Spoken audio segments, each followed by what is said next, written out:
Hello everyone. Today I wanted to make a video on what I think are probably the least appreciated era of Dell laptops.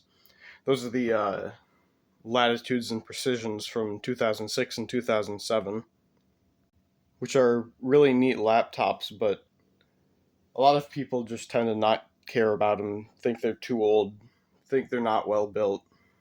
So here I have a Latitude D430, a D620, and a Precision M4300. I also have a D820, but it's not in great condition, not fully working. And the M4300 is a better example anyway. So I figure I'll start it off here with the Latitude D620. This would have been the main business laptop that Dell made for 2006.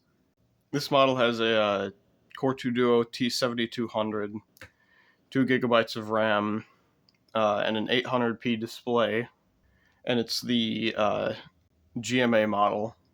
Having a dedicated GPU would be nice, but sadly they tend to fail on these, which is one of the main issues that they have.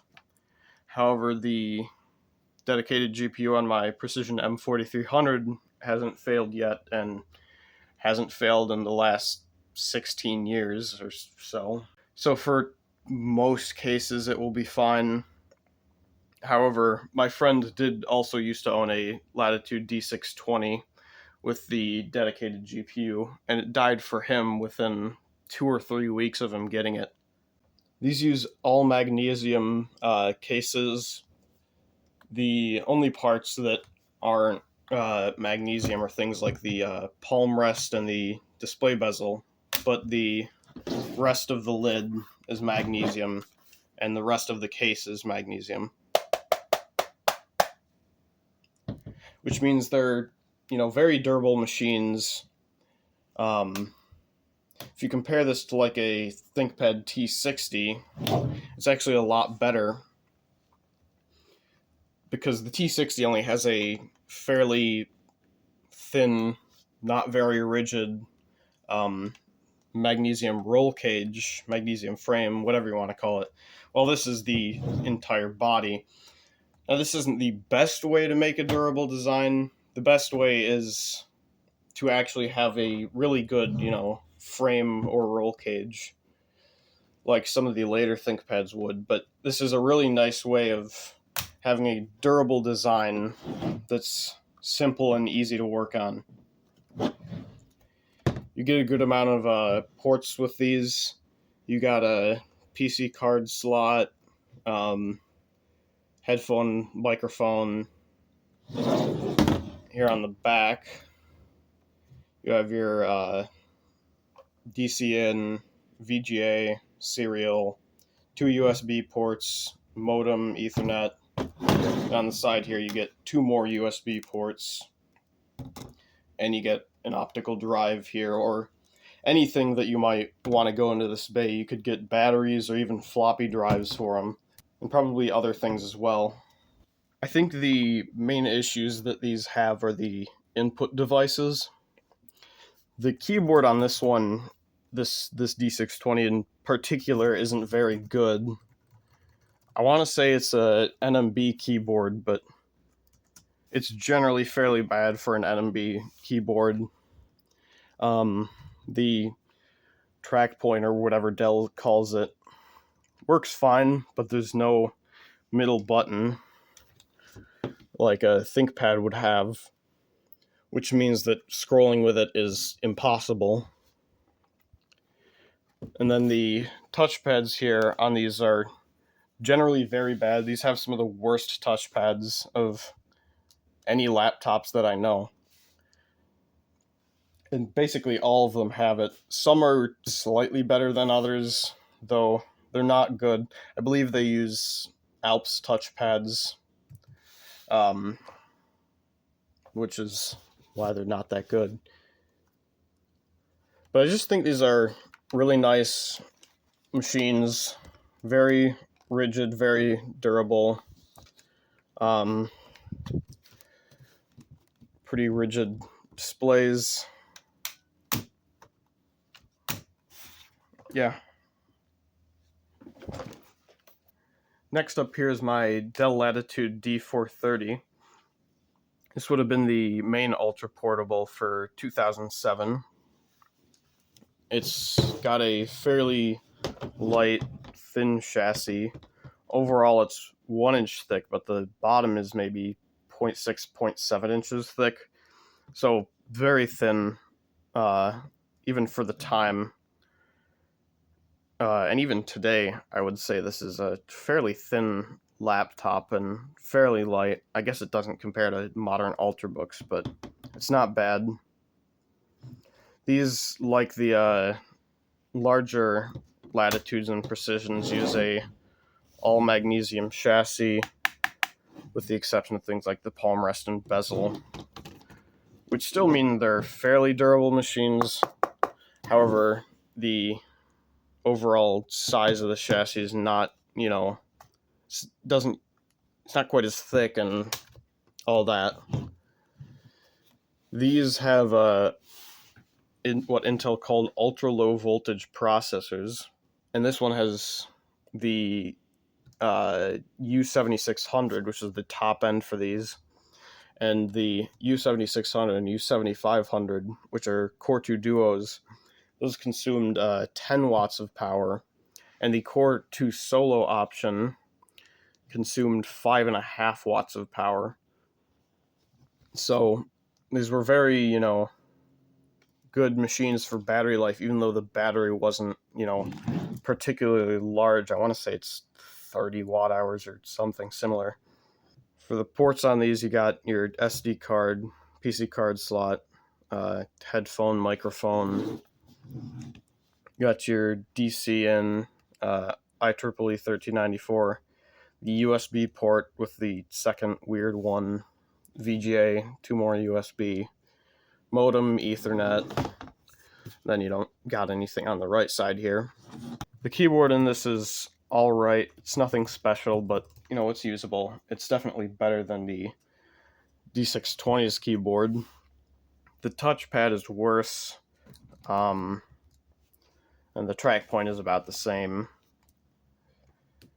That's really just the main issues that I think these era of Latitudes had. Just the input devices aren't particularly good. The display on these are actually not too bad for the time. It's a 1280 by 800 display, which is, not high resolution, but it's usable, and it's a lot nicer than the 1024 by 768 displays that you'd get on something like an ThinkPad X61 or X61S. The X61S, which would be the actual competitor to this thing in particular. Believe it or not, the display bezels on these things are actually relatively small for a 16 by 10 12-inch laptop. Most 16 by 10 12-inch laptops like a ThinkPad X200 or X201 have actually slightly larger bezels than this thing does even. The reason is because they always fit the size of the chassis to the keyboard instead of the display, which isn't, always the worst, but when the display is significantly smaller than, a standard size keyboard, that becomes a problem. On the, earlier 4x3 X series ThinkPads like my X61, they actually, fit the size of the chassis to the display and shrunk down the keyboard, which has its issues, and they don't have to do quite as much of a shrink down as an X61, say, where the backslash key here would be smaller than the size of a regular key, and the keys on the right would also be shrunk with the number row being moved to the right a little. But even if this was like shrunk down to the size of a normal key, and they didn't put quite as much of a keyboard bezel on this thing, they could have gotten the bezels to be like half the size. And it seems weird to me that Dell and Lenovo just never decided to do this with their 16 by 10 12-inch laptops. They just kept the bezels, super large instead of, actually trying to decrease the footprint so they would be more portable. The thing that's especially weird is that something like the X61 is significantly smaller than like a ThinkPad X200, but also has a larger display. I believe by area, the 12.1 inch 4x3 is about 70 square inches, while 12.1 inch 16x10 is about 65 or 66 square inches. Last but certainly not least, here is the Precision M4300. I say not least because the Precision M4300 was actually the best laptop to ever use this design language, which is why I got one mainly. These are built pretty much the same as like a D620 would be. It's got an all magnesium bottom case. However, the backs of these normally would look different than this. Normally they have a aluminum style lid, sort of like a brushed aluminum.